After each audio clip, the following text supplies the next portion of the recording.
Au nom du Père, et du Fils, et du Saint-Esprit. Amen. Mon Seigneur et mon Dieu, je crois de tout mon cœur que tu es ici, que tu me vois, que tu m'entends. Je t'adore à genoux devant toi. Je te demande le pardon de mes péchés et ton aide pour faire de mon mieux ce moment de prière. Marie, ma Mère du ciel, Saint Joseph et mon ange gardien, intercédez pour moi. Aujourd'hui, il y a exactement 45 ans, était élu pape Karol Józef Wojtyła, qui prendra le nom de Jean-Paul II. Et son ministère de Saint-Père, de pape, ira du 16 octobre 1978 jusqu'au 2 avril 2005. Il va s'occuper de cette charge de successeur de Pierre pendant 26 ans. Il fut, comme on l'a parfois surnommé, le pape des jeunes. Il fut, en tout cas, modèle et maître des jeunes en générosité. Et je dirais même, pour tout homme, il fut modèle de prière, un homme passionnément amoureux de Jésus-Christ. Et il était aussi passionné, en raison de cela même, de la cause de l'homme. Merci Seigneur pour la fécondité très spéciale que tu as accordée au ministère de Saint Jean-Paul II. Dans l'évangile du jour, le Seigneur se plaint de l'attitude de ses contemporains, qui réclamaient un signe de la présence agissante de Dieu en Jésus-Christ. Et pourtant, ces signes étaient si nombreux autour de lui que le Seigneur n'avait pas besoin de leur donner d'autres signes supplémentaires, mais il réclamait davantage un signe absolument inéquivoque que Dieu parle en Jésus-Christ. Alors le Seigneur les plaint en disant qu'au jour du jugement, même des gens condamnables condamneraient cette génération-là parce qu'elle n'a pas su reconnaître lorsque Dieu lui-même l'a visité. En ce temps-là, comme les foules s'amassaient, Jésus se mit à dire « Cette génération est une génération mauvaise. Elle cherche un signe, mais en fait de signe, il ne sera donné que le signe de Jonas. Car Jonas a été un signe pour les habitants de Nénive. Il en sera de même avec le Fils de l'homme pour cette génération. Lors du jugement, la reine de Saba se dressera en même temps que les hommes de cette génération, et elle les condamnera. En effet, elle est venue des extrémités de la terre pour écouter la sagesse de Salomon. Et il y a ici bien plus que Salomon. Lors du jugement, les habitants de Ninive se lèveront en même temps que cette génération et ils la condamneront. En effet, ils se sont convertis en réponse à la proclamation faite par Jonas. Et il y a ici bien plus que Jonas. En fait, notre Seigneur leur dit « Je vous donnerai une preuve que Dieu est en moi, que Dieu parle en moi. » Mais cette preuve, c'est moi qui la décide. Ce sera, après la passion, la mort du Seigneur, il passera 3 jours au tombeau, et le 3e jour, il ressuscitera. Ce sera la preuve suprême de sa divinité. Oui, pour notre génération aussi, pour revenir à Saint Jean-Paul II, le pontificat de Saint Jean-Paul II fut également un signe, une réclame manifeste de Dieu pour un regain de vie spirituelle dans l'Église et dans le monde. Seigneur, par l'avènement de Saint Jean-Paul II sur le siège de Pierre, tu nous as donné un exemple de rectitude doctrinale.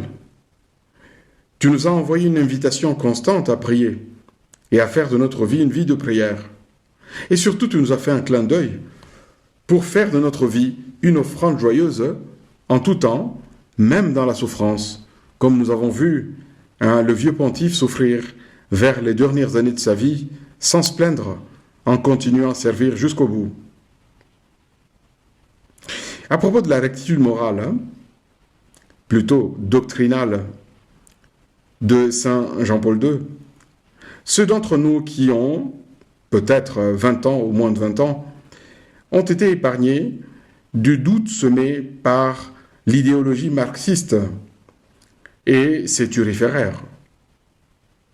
Ceux-là, ceux qui ont 20 ans ou moins, ont été épargnés également des remous doctrinaux et disciplinaires qui ont secoué l'Église dans les années qui ont suivi le Concile Vatican II. Et c'est dans ce contexte-là que le pape Jean-Paul II sera élu. Pour résumer, c'était un règne, l'ambiance était un véritable règne d'incertitude. Puis Dieu nous a gratifiés d'un long pontificat fécond, où Saint Jean-Paul II a confirmé ses frères dans les certitudes de la foi, au travers d'un riche magistère qui est repris dans divers documents et qui ont leur point culminant, évidemment, dans la publication du catéchisme de l'Église catholique en 1992, un authentique chef-d'œuvre de la littérature théologique et doctrinale. Seigneur, c'est toi qui nous parlais et nous affermissais dans les prises de parole de Saint Jean-Paul II. C'est toi qui nous visitais en lui, à travers ces visites nombreuses, infatigables, qu'il a réalisées partout dans le monde. C'est toi qui, en lui, nous disais « N'ayez pas peur » dès le seuil de son pontificat. C'est toi qui nous as confirmés dans la foi et dans la morale catholique à travers un si riche magistère. Seigneur, donne à ton Église aujourd'hui encore et toujours des saints pasteurs qui nous guident et nous enseignent en ton nom. À travers la vie de Saint Jean-Paul II, le Seigneur nous a lancé à toutes et à tous une invitation à prier et à faire confiance dans ce moyen surnaturel qu'est la prière pour gagner les batailles de Dieu. Peut-être connaissez-vous l'anecdote suivante de la vie de Saint Jean-Paul II. Elle est assez parlante. Au cours d'une de ses nombreuses visites dans le monde, dans un pays dont je ne me rappelle pas le nom en ce moment, Saint Jean-Paul II s'était recueilli en prière auprès du Saint-Sacrement. Et à ce moment-là, le nonce apostolique de ce pays-là s'approche pour lui communiquer quelque chose, apparemment d'importance. Mais le pape ne bronche pas, il continue à prier. Le nonce revient une nouvelle fois, le pape continue à prier. Et quand il revenait, semble-t-il, pour la troisième fois, alors il dit au pape à l'oreille, « Saint-Père, c'est très urgent. » Et alors, Saint Jean-Paul II lui répondra, « Eh bien, monsieur le nonce, si c'est très urgent, alors il faut que le pape prie. » Eh bien, ainsi était Saint Jean-Paul II. Seigneur, la vie de notre bien-aimé pape Jean-Paul II, d'heureuse mémoire, qui savait prier, et peu lui importer qu'on le voie ou qu'on ne le voie pas, que ce soit en public ou en privé, il priait, parce qu'il attachait ce service de la prière, il l'attachait particulièrement à son ministère sur le siège de Pierre. Et moi-même, est-ce que j'ai une telle foi dans la grande nécessité de prier? Est-ce que je crois dans l'efficacité absolue de ce moyen pour gagner les batailles surnaturelles, pour gagner les batailles de Dieu? Est-ce que j'essaie d'être constant dans cette activité ou est-ce qu'elle est plus ou moins sporadique? C'est lui, le pape des jeunes, qui a inauguré la tradition, la belle tradition des Journées mondiales de la jeunesse. Le pape Jean-Paul II est connu ainsi, comme le pape des jeunes. Avec les jeunes, Saint Jean-Paul II rajeunissait. Il passait des beaux moments et savait trouver les mots pour arriver au cœur des jeunes gens. En présence des jeunes, on dirait que son zèle de pasteur décuplait. Seigneur, donne-nous de garder l'âme jeune pour savoir nous laisser mener au gré des inspirations de ton Esprit Saint, dans notre vie intérieure ou dans l'apostolat personnel.